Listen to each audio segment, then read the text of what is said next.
আসসালামু আলাইকুম। আমি নিউজ 21 থেকে রাবেয়া খাতুন। আমরা এই মুহূর্তে রয়েছি জাতীয় প্রেস ক্লাবের সামনে। আর আপনারা দেখতেই পাচ্ছেন এইখানে টাঙানো রয়েছে জুলাইয়ের গণঅভ্যুত্থানে যে সকল ঘটনা ঘটেছে সেইগুলোর পরিপ্রেক্ষিতে কিছু দৃশ্য তারা তুলে ধরেছে। জুলাইয়ের যে সকল আন্দোলনকারীরা ছিল, ছাত্র আন্দোলনকারীরা, তারা এই জুলাই আগস্টের গণঅভ্যুত্থানের যে সকল কাহিনী সেটা তুলে ধরছে এইখানে।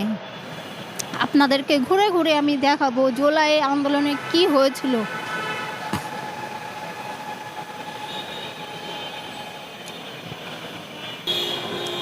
জুলাইয়ের যে গণ অভ্যুত্থান, সেই গণ অভ্যুত্থানে যে সকল শ্রমিক বলেন, ছাত্র আন্দোলন বলেন, যে সকল মানুষেরা তাদের জীবনের বিনিময়ে আমাদের এই দেশ পুনরায় আবার স্বাধীন করেছে।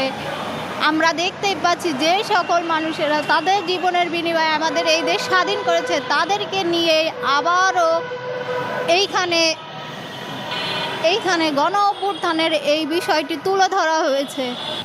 দর্শক, জুলাই গণ অভ্যুত্থানে যে সকল ঘটনা ঘটেছে আমরা সেই বিষয়ে কিছু শুনব।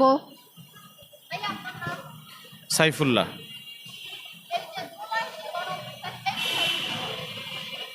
জুলাই গণ অভ্যুত্থান তো আসলে বাংলাদেশের মানুষ সবারই এখন জানা।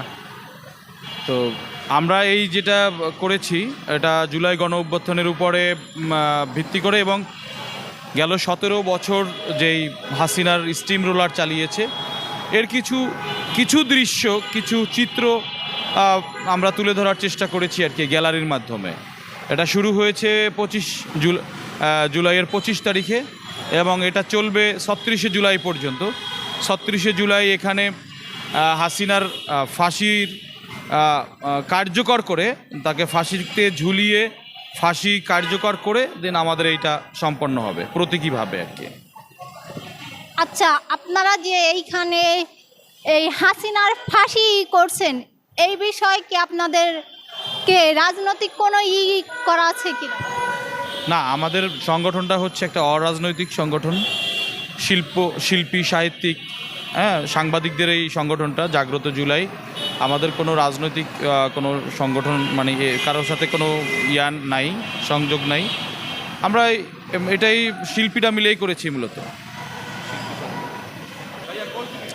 দর্শক, আপনারা দেখতেই পাচ্ছেন 5 আগস্টে মানে 36শে জুলাই যে শেখ হাসিনার ফাঁসি তারই কার্যকর করা হয়েছে।